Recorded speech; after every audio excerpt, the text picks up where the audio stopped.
আবির তোমার phone call off, everything off, without any contact, মানে are you crazy Abir? Bro Abir no, তুমি listen to me first.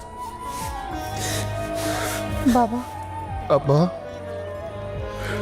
বড়টা তো tout হয়ে গেছে, ও এইসব দেখভাল করতে পারবো না, তোমার গাড়ি আর পারবো। আসসালামু আলাইকুম বন্ধুরা। ভাগ্যের কি নির্মম পরিহাস, একদিকে বাবার মৃত্যুশয্যা আর অন্যদিকে ফাহাদের সামনে হাজার কোটি টাকার হাতছানি।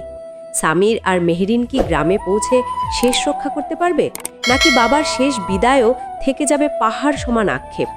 এটা আমাদেরই গল্প নাটকের ৪৭ নম্বর পর্বে যে করুণ পরিণতি এবং বড় চমক আসছে তা শুনলে আপনিও স্তব্ধ হয়ে যাবেন। তাই ভিডিওটি শেষ পর্যন্ত দেখুন, কারণ আজকের আপডেটটি আপনার হৃদয় ছুঁয়ে যাবে। বন্ধুরা, ৪৬ নম্বর পর্বে আমরা দেখলাম সামির আর মেহরিনের সেই কাঙ্ক্ষিত গ্রামে ফেরা। কিন্তু এই ফেরা কি অনেক দেরি হয়ে গেল? গুলজার সাহেবের নিথর দেহের পাশে দাঁড়িয়ে সামিরের কান্না কি আজ কোনো কাজে আসবে? তাছাড়া ৪৬ নম্বর পর্বে ফাহাদের ভেতরে যে অপরাধ বোধ আমরা দেখেছি তা আগামী ৪৭ নম্বর পর্বে এক ভয়ঙ্কর রূপ নেবে। বিশেষ করে জামশেদ ভাইয়ের সেই বিষাক্ত কথাগুলো সায়রার মনে আগুনের মতো কাজ করছে। মীরা আর ফাহাদের এই মেলামেশাকে সায়রা কি আদেও সহজভাবে নেবে? মীরা যে নিঃস্বার্থভাবে ফাহাদের পাশে দাঁড়িয়েছে, সায়রা সেটাকে সস্তা নাটক বলে উড়িয়ে দিলেও ফাহাদ কিন্তু মীরার মাঝে এক পরম আশ্রয় খুঁজে পাচ্ছে।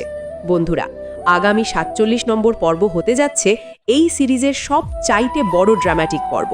আমরা দেখব সামির আর ফাহাদের মাথার ওপর থেকে তাদের বাবার ছায়া চিরতরে সরে যাচ্ছে। বাবার মৃত্যুর পর দুই ভাইয়ের সম্পর্কের সমীকরণ কি বদলে যাবে? ফাহাদ কি তার বাবার শেষ ইচ্ছা পূরণ করতে পারবে?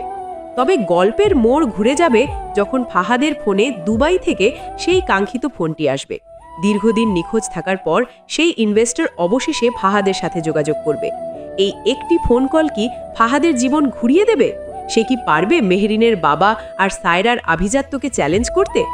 আর সবচেয়ে বড় টুইস্ট হবে মীরাকে নিয়ে। মীরা যখন ফাহাদের সবচাইতে খারাপ সময়ে তার পাশে ছিল, তখন অজান্তেই সে ফাহাদকে ভালোবেসে ফেলেছে।